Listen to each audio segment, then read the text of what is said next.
Across America and around the world, once again, you're listening to the Hour of the Time. For those who have ears, let them hear. For those who have eyes, let them see. And for those who have a brain, let them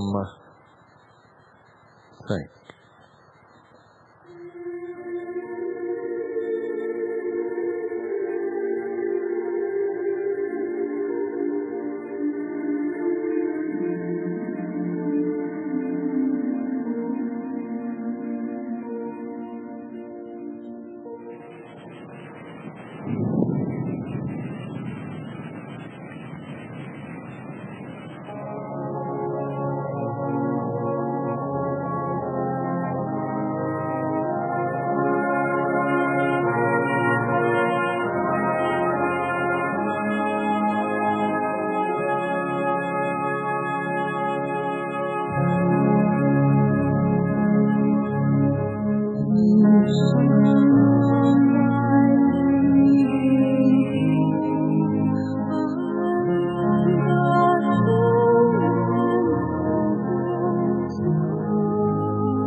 There are in our midst those who seek the destruction of America as a sovereign nation, who are trying in every possible way to destroy the spirit of this great nation.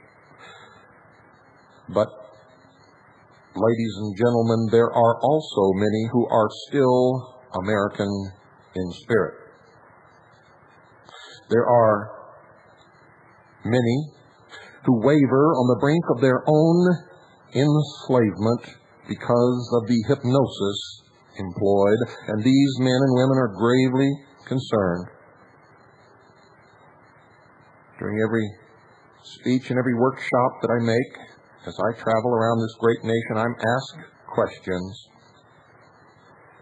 one of which is, it is constantly stated by those who are trying their best to keep nationalism active in the hearts of Americans that the patriot loves his country and endeavors to serve it, that such love of country should be universally esteemed a virtue.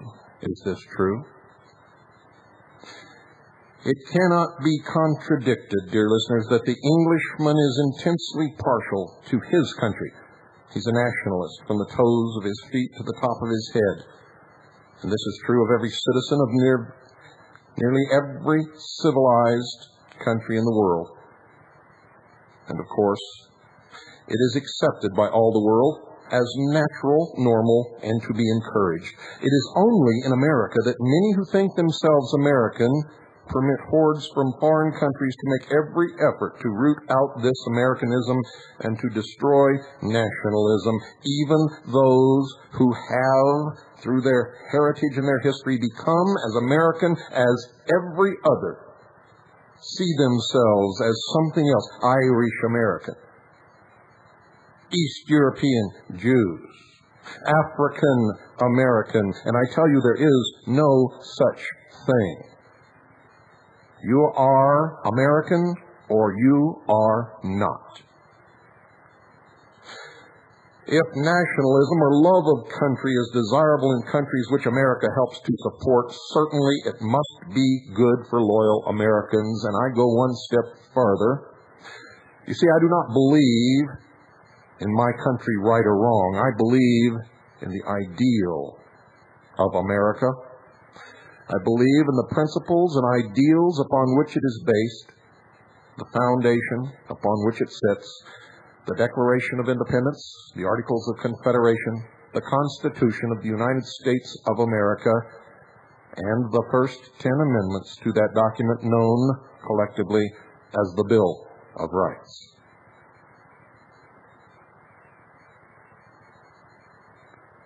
In seeking the welfare of his country, is it not possible that one may mistake the means thereto and plunge his country into irreparable harm? Absolutely. But such a thing is impossible if one is imbued with the spirit, ladies and gentlemen, of Americanism. His first thought, in accordance with the divine law is his own individualization. Something you don't hear much anymore. His own individualization, the effort to bring into manifestation the constructive energy within himself. In this thought, desire, and effort is also included the welfare of his country and his fellow citizens. You see, the limit of one's obligations to society is to support actions which protect life and liberty equally for all. Accordingly, the true American does not commit crimes against others, interfere with others' freedom of action, take even indirectly as government support or subsidy anything he has not by his own efforts honestly earned. Even more important these days, he does not condone or engage in action to compel others to a given course of action thought to be socially desirable.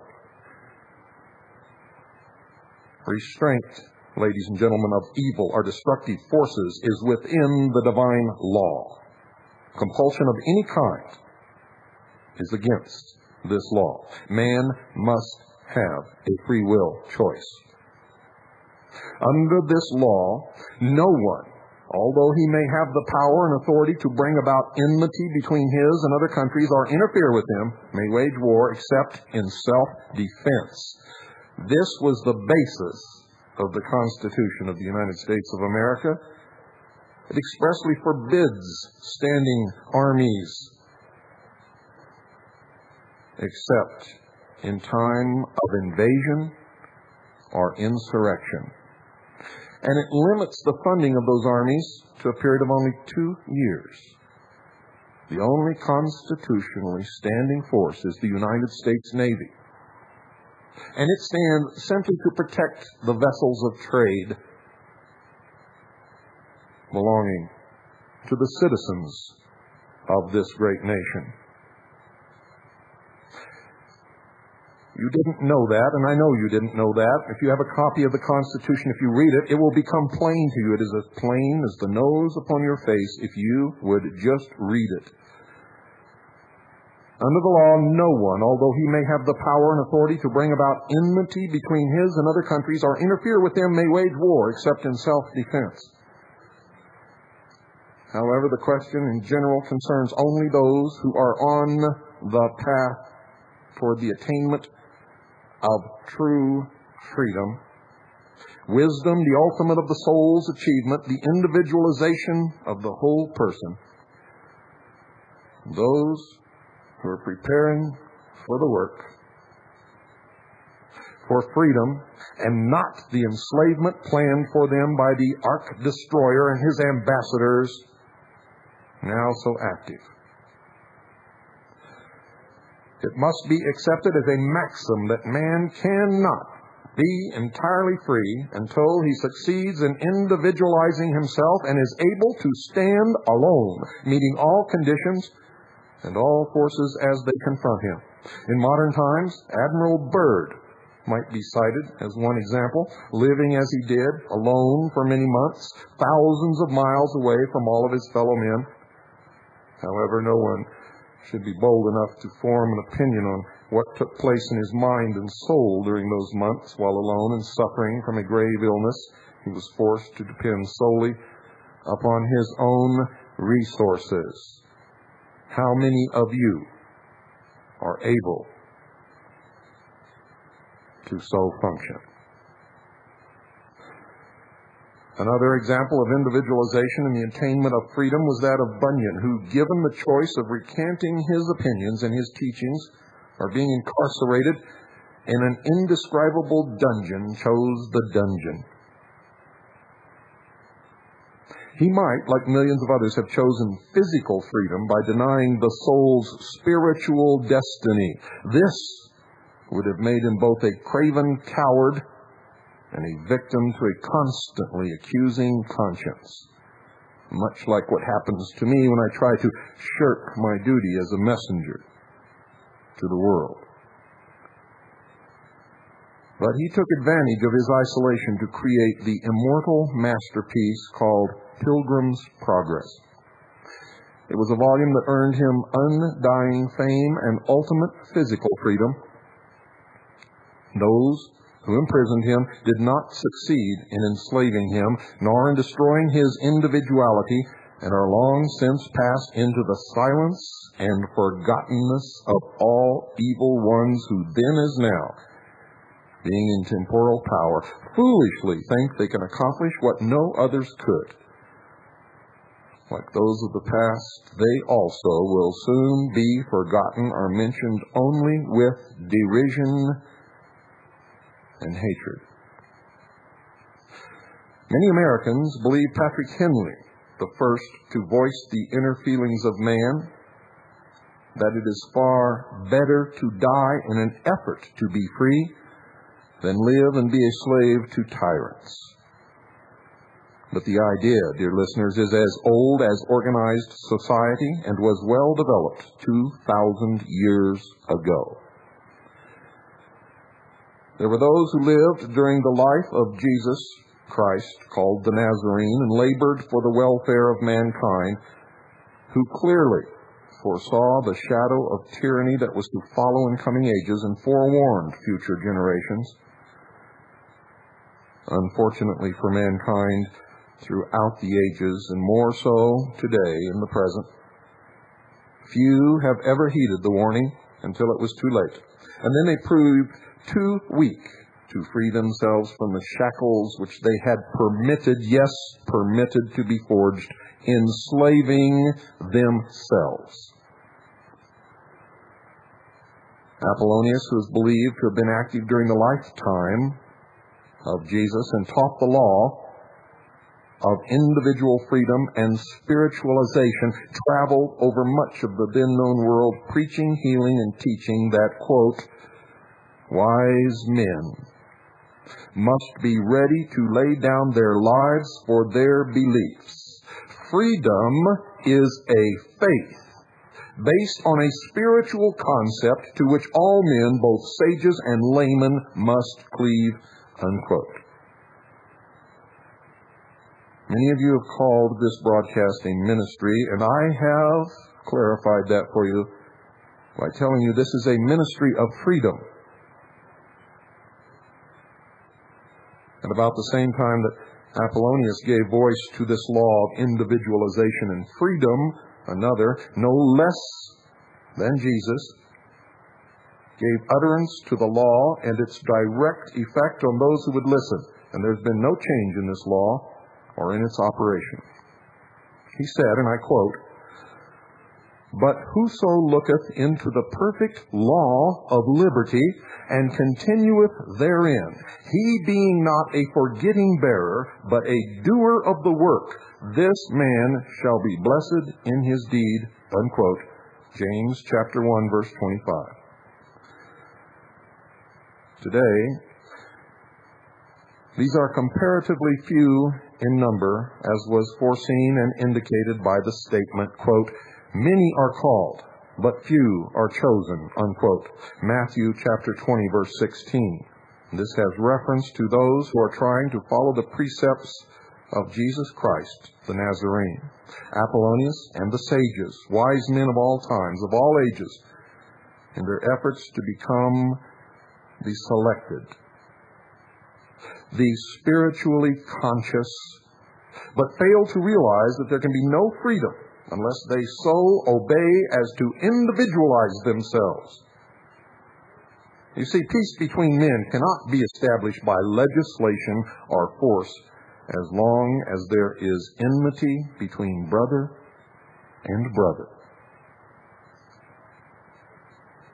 We must make effort to establish peace between ourselves, bearing in mind the question, quote, "What is that to thee?" unquote.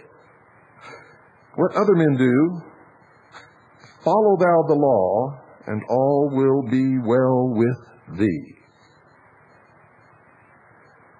Were Jesus, Apollonius, Patrick Henry, and Nathan Hale among us today, they would be both amazed and extremely saddened that the people of this land of destiny, this promised land of freedom and peace, with the exception of a very few of loyal heart, and I know most all of them, were making little or no effort to maintain even the liberty that is still left. They gradually are being destroyed as certainly as in the preceding dark ages, believing in their short-sightedness and ignorance that such a thing cannot happen here or to them. We doubt if our founding fathers would be at all surprised that in this hour of man's inertia and inattention, and the hour approaching the crisis, that the old devil had let loose his most prized co-workers to work without ceasing toward the debasement of the citizens of a once great people, to enslave them, and that these agents make no secret whatsoever of their mission. Stop calling it a conspiracy. I have proven over and over again that all is in the open. All is available to anyone who wishes to look. You see, dear listeners, the war of Armageddon is now actually in progress, but has not yet reached its greatest activity. It's not a war in the usual sense. And if you read chapter 1 of my book, Behold a Pale Horse, you understand that it is a silent weapon war. It is, in fact, a quiet war for silent weapons.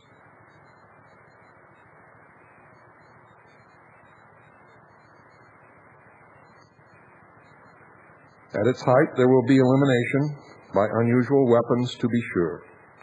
The results is pointed out by one of these agents, and I quote, "There are many reasons for expecting a long period of authoritarian control or enslavement by the strongest of the survivors. The people who were best prepared in advance, who chose the time and method of attack, unquote. Apollonius and Jesus appealed to all who would listen, but few heeded their warning, and mankind paid a terrible penalty from which all now should learn a lesson, although from appearances very few will. Even those listening to this broadcast will not move their butts from their couch to take action, except but a few, who are known to me for the most part. Patrick Henry appealed to a few. These few listened to him and acted accordingly, and the greatest freedom and opportunity ever known upon this earth became the lot of men. Now, because of inertia, apathy, ignorance, stupidity, lack of courage, or an innate weakness, another such cloud of darkness is hanging over America and its once free people, and at this very moment is becoming denser and darker day by day. There are those who are becoming conscious of this danger and are sounding a warning, being well aware that if this process of degeneration on the one hand and control on the other is permitted to fully develop, there is little hope of America becoming the last hope of man's freedom until after the ending of Armageddon, and then only with the beginning of reconstruction by those who have become the, quote, selected, unquote, as a result of their freedom through the process of individualization. God gave to those who would inhabit the land known as America, and to those who are Americans in fact and spirit, a great promise. But it was based upon a proviso that this America shall be the home of the truly free, but to obtain that freedom and the benefits of the promise, men must prove their worth. Men must prove their worth. The eternal quest for freedom is not a political affair. It is basically spiritual because it primarily concerns the well-being of the immortal soul, the spiritual being indwelling within man, but unable to attain its highest estate while the mind is entangled in darkness and confusion and the body enslaved. You who are on freedom's path toward the ultimate goal of attainment, awaken quickly and fully to the dangers immediately confronting you. And while you are seeking the enlightenment of the soul and the attainment of individualization, be certain that you do not permit your mind and body to become enslaved. Forget not for one single moment that salvation of the soul must proceed hand in hand with the freedom of mind and body, as so clearly pointed out by Jesus Christ, the Nazarene, when he said this, ladies and gentlemen, and pay very close attention, quote, "Render unto Caesar that which is Caesar's, that which is material, and unto God that which belongs to God," or the spiritual. St. Matthew chapter 22. Verse 21. I challenge you to stir in your conscience and in your soul, if you have one, and bring forth the courage that is needed to make you free. Most of you are held in the bonds, the chains of fear. And fear is a destroyer. It can also be a savior. It is both the actuator of evil and the protector against evil. Most of you don't realize that. Like all things in nature, it is a dual force. And like the two-edged sword of fable, cuts or is active in both directions. Fear is generally considered evil, an inhibiting force. And this is because fear, as a human weakness, prevents man from making the efforts he might otherwise make to become a giant among men. A giant.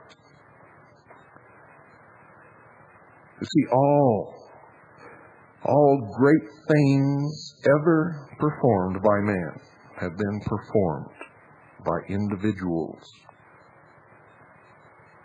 Whenever a group made great change, they were always motivated and compelled and led by one individual. Fear, ladies and gentlemen, on the other hand, because of the anticipation of consequences, keeps millions from crimes of every type, because they believe God or the courts will punish them for evils that they commit. They're unaware that it is not God who punishes, but their own acts in reaction. While it is true that fear prevents their doing evil, it is equally true that they are none the better, but are merely negative in goodness. Do you understand what that means? Few of these are aware that their desires are as potent under divine law to punish them as would be the act itself.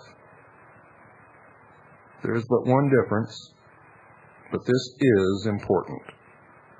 Others are not affected by the intent as they would have been had the evil deed been done.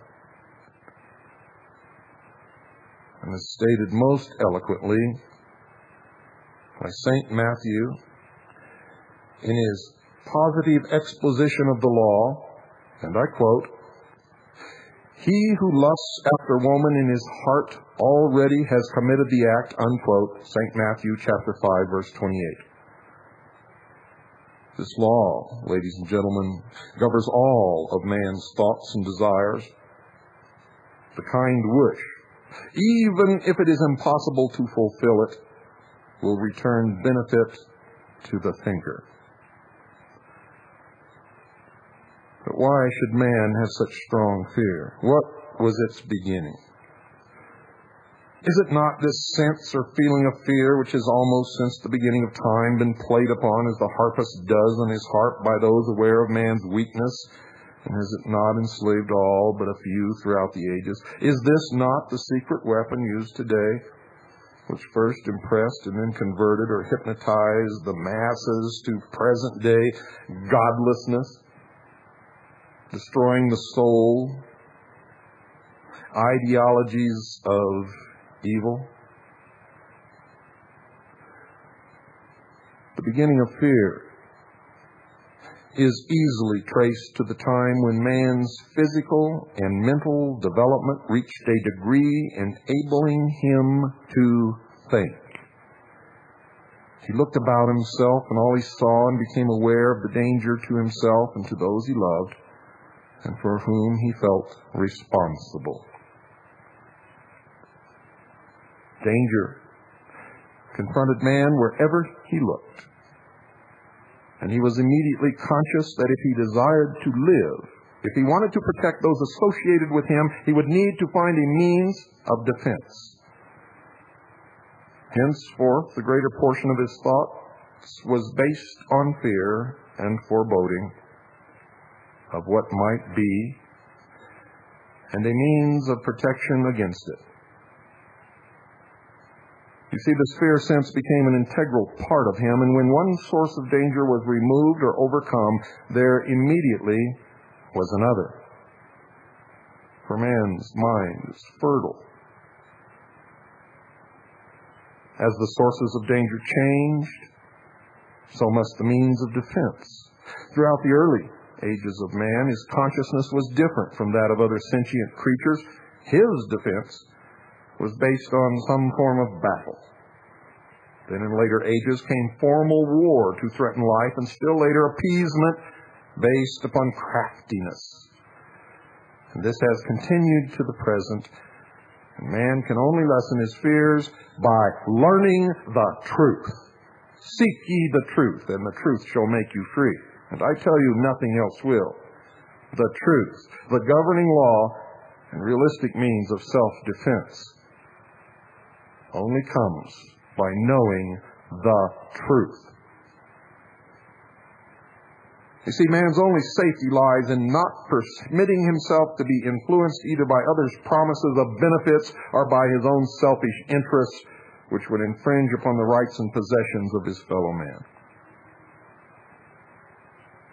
Fear can only be eliminated by refusing to be selfish or trying to obtain possessions of any kind except by faithful service and effort, by production and refusal to accept any subsidies not based on exchange of equal value. To do otherwise is to become enslaved. One immediately arouses the ever-present innate fear of reprisals or being made to pay later, and possibly unable to do so.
In most instances, man has not been enslaved, ladies and gentlemen. He has enslaved himself by greed or selfishness for physical, mental, material, and even spiritual benefits on easy terms without paying for that which he desired either by effort or exchange. The classic example in all betrayals of manhood and freedom is that of Satan, in effect, the devil, attempting to entice Jesus, the Nazarene, on the Mount. Jesus was wise in his knowledge that it is impossible to obtain something for nothing without payment, thus becoming enslaved. You all misunderstood what you read. I'm telling it to you straight now. Jesus was wise in his knowledge that it was impossible to obtain something for nothing without payment, thus becoming enslaved. Throughout time, man has refused to learn this simple lesson. He remains by nature a gambler and foolishly believes that he can do that which no other man has been able to do. Win against the ever-operating law of exchange or justice. The acceptance, ladies and gentlemen, of these ideologies has robbed man of his self-defense by causing him to actually believe that since there is nothing which he formerly believed in, there can be no reaction to his misdeeds, no punishment. Since there is no one who can punish, therefore he is free to do as he pleases without fear of anything, there being nothing to fear. This mental impression becomes so strong that the sense of right is entirely lost. Conscience dead due to the fact that he has become spiritually decadent. Has the fear born in man as a result of his environment and ignorance failed to serve any good purpose? Perhaps, almost with the birth of consciousness there, and the sense of fear, there was also born the thought, quote, there must be a way, unquote. We cannot know with certainty, except by what men experience today in dire emergencies, but faith was born. And with faith were born those who live by the waters of faith.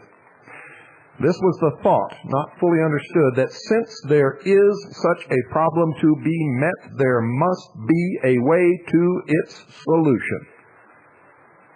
Those who work around me quickly learn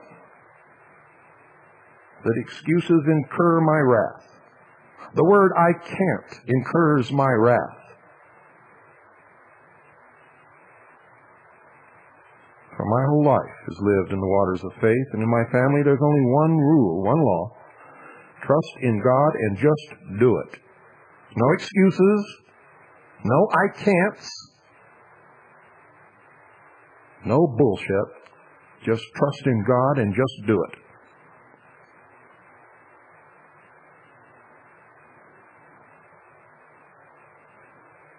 This thought, or faith, gave birth to courage, and the determination to win. And then and there, another element of manhood was born, that of will, or determination. Those of you who believe that everything on this earth was preordained are fools playing a fool's game. For if it is true, then life and religion and God and man are just the butt of a great joke, and someone is laughing loudly somewhere.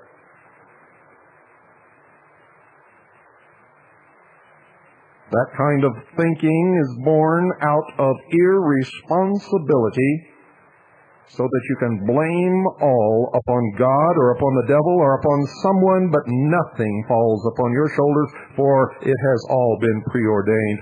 And I tell you, you are sick in that philosophy.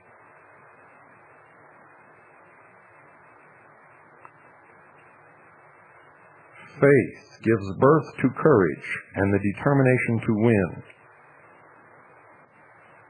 And another element of manhood is born with that determination, and that of will. In the beginning, so we believe, there was no temper to mislead men by false and destructive promises of an easier way. For man was on his own. He was forced to find ways and means, and in his efforts a manhood akin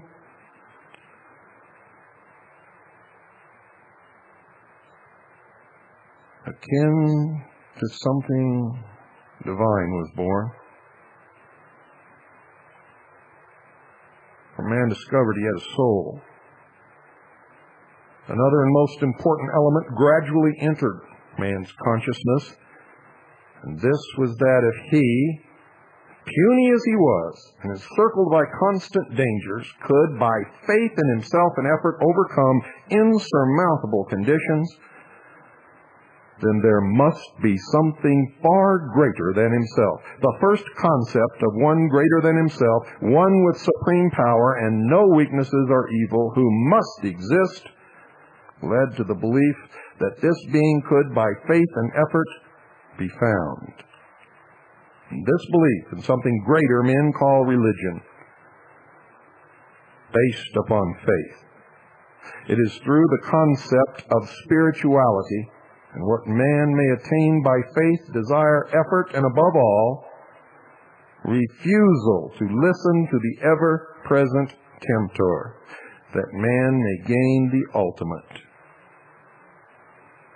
This concept in the passing of time became the inculcations and training in the temples of arcane initiation. The way of life follows the spiritual path to the knowledge of God. Unfortunately, ladies and gentlemen, very few are willing to follow because it requires the elimination of selfishness, the basis of all evil. Selfishness. Remember, I asked you a question. I threw out a question one night. Could it be that the fall of man is somehow connected with the casting out of Lucifer, of Satan? That which has not been earned does not belong to one who so obtains it, and consequently the fear that it will be taken from him. You see, it destroys both peace of conscience and the possibility of remaining a free being.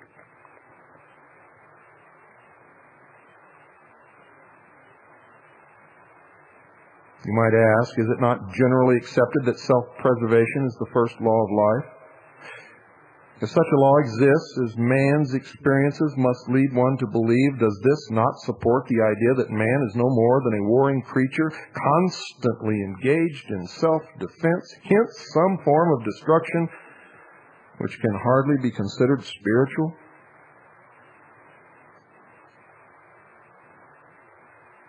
This is the basic law of life. And dear listeners, it is spiritual in its nature. If man failed to do everything in his power to protect his life, as a result of such neglect lost his life, then the destiny for which the soul came to earth would end there. Without life, a body or medium to function through, spiritual attainment would be impossible, ladies and gentlemen. Spirituality would then be forfeited. You see, if man's life was threatened without cause on his part, and he failed to do everything in his power to prevent death, he would then be guilty of three actual crimes. He would first of all permit the enemy to commit murder. Next, he would be committing suicide by failing to protect the most precious possession given to man by his Creator. And worst of all, he would end whatever his destiny might be, the purpose for which body, mind, and life had been given to him. And I believe it's to learn something.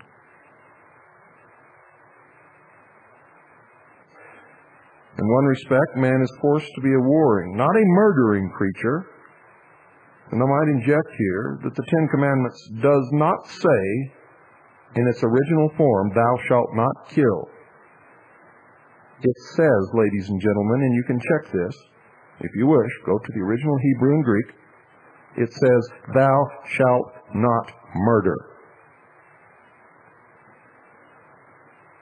So in one respect, man is forced to be a warring, not a murdering creature. From his birth, the law of self-preservation forces him to be on guard against every inimical force attempting to destroy him by one means or another. He must be on the alert to prevent man, natural forces, or his own carnal desires to betray him into acts of degradation. Man is a warring creature, but his war, I tell you, his war is an honorable one. It is one of protection. First himself, so that he may protect those he is responsible for, but in doing so must not take unfair advantage of others, nor be guilty of unrighteousness. The nature of this was and is actually spiritual. It is the battle of righteousness against evil. It is a war biblically spoken of as taking place in heaven because it is waged within man's spiritual nature. He fights to fulfill destiny and to finally create heaven on earth for himself and others who follow. By the war of righteousness, wherein there is no selfishness, he attains the consciousness which makes him a man, knowing both good and evil, having chosen good to attain the promised sonship. Notice, you must choose. You must choose. Each and every one of you listening to this broadcast tonight must choose, and you must choose very quickly. You might ask, is there actually a need for some form of evil in the life of man? Was this, together with some form of fear, ordained in the beginning? And I say nothing has been ordained, but if the divine law is to be fulfilled in the life of man, then it is certainly necessary that he, according to sacred concepts, become a crusader in God's cause and not exist as a negative, effortless, uncreative, unproductive creature. A leech, a parasite upon the rest. The first command is that he must become a man in the true sense of the term, and this implies that he must prepare himself to meet the enemy that is ever alert to destroy the best that he has created. He must meet evil as the soldier meets the enemy. Doing this in the righteousness of his conscience neutralizes fear. Many of you call and ask me, Bill, aren't you afraid? My answer has always been and always will be no. No, no, and no.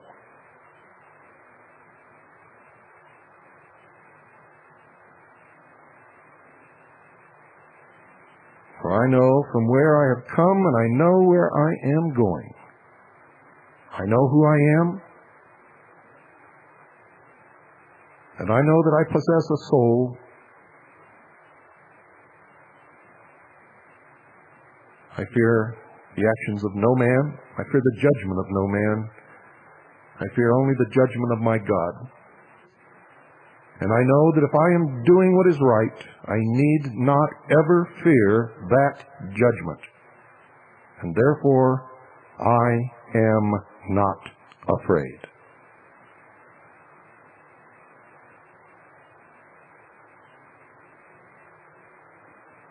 Meeting evil, irrespective of the guise in which it appears, builds strength, character, manhood.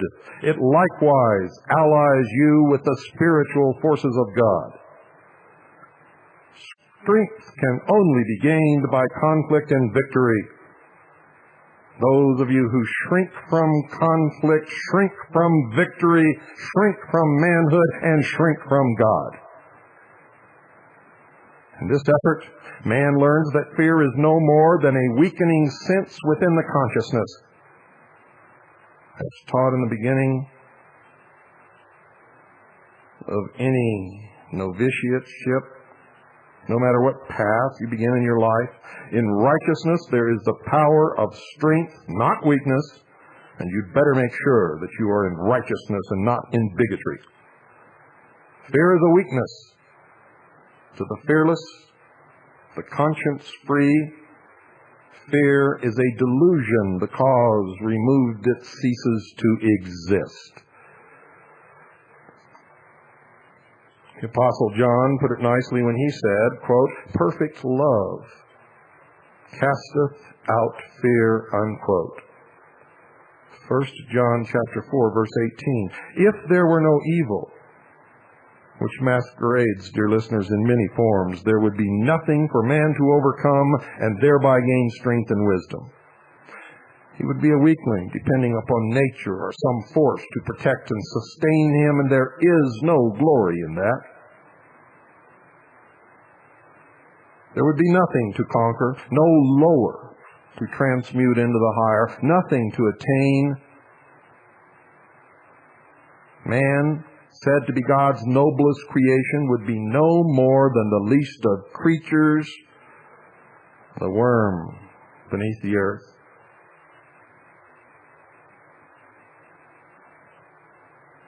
Until man gains wisdom, fear in some form is essential to his existence on this earth, but for the sense of fear is a protector, man would fail to take precautionary measures against the many forces in the world, forces that we call evils, because in one manner or another they are of a destructive, misleading, debasing nature. There is the universal enemy we know as disease, affliction, to which almost all men are subject. unless it is recognized and properly or naturally met. It destroys man, even in his youth, ends his usefulness, and prevents his attainment. There's need to be aware. Fear those who would mislead man and take advantage of him to his detriment or possible destruction, which is happening all around us today.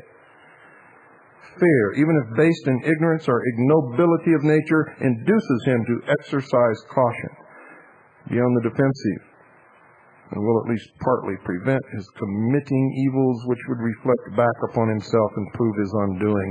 That is the gnawing in your gut that you tell me about as I travel around this country. Bill, something is wrong. I feel it in my gut.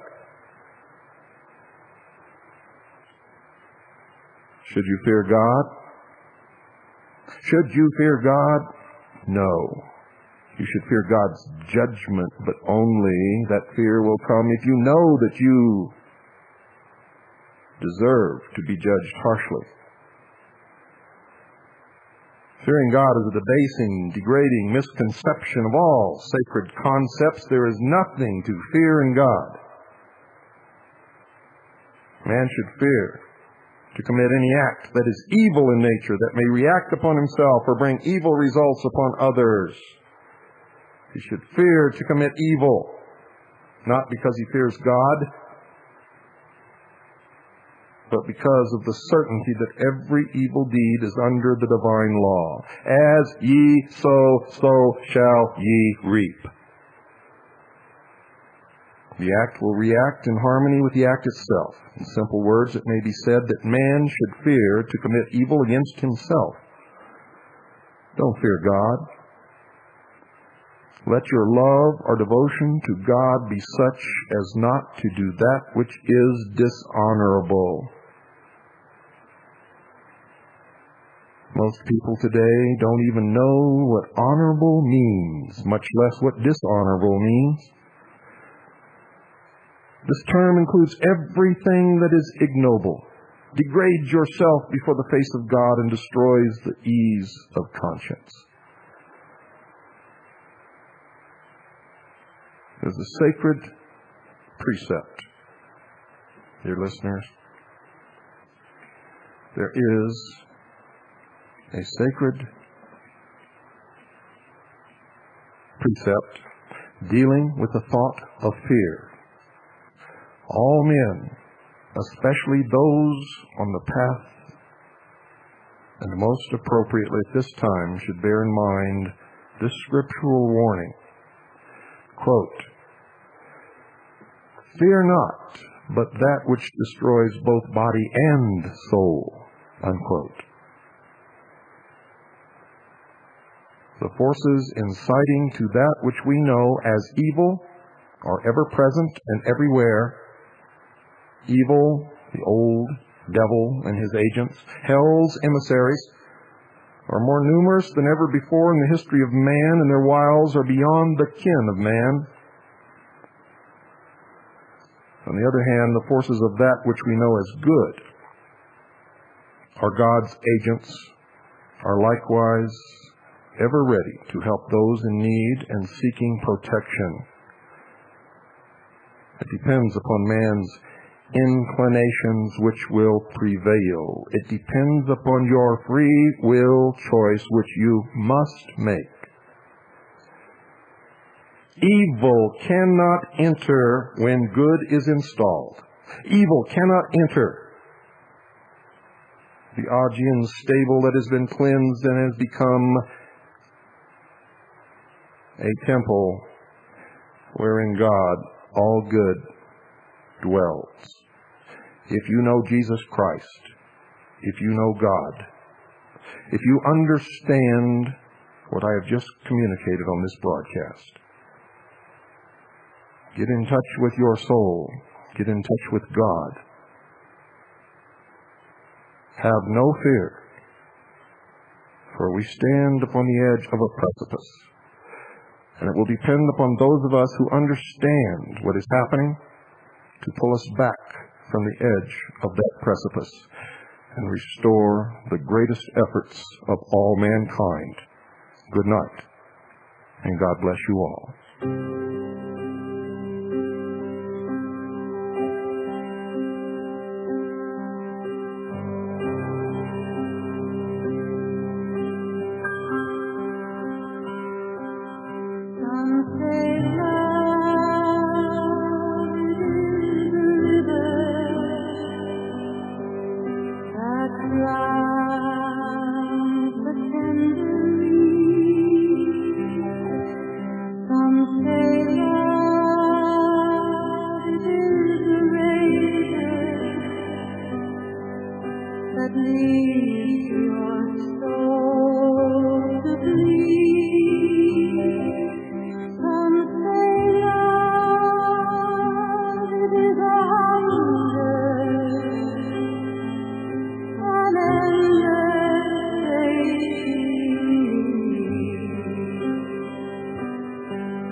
that never learns to dance. It's the dream afraid of waiting that never takes a chance. It's the one who won't be taken, who cannot seem to give, and the soul afraid of dying, who never learns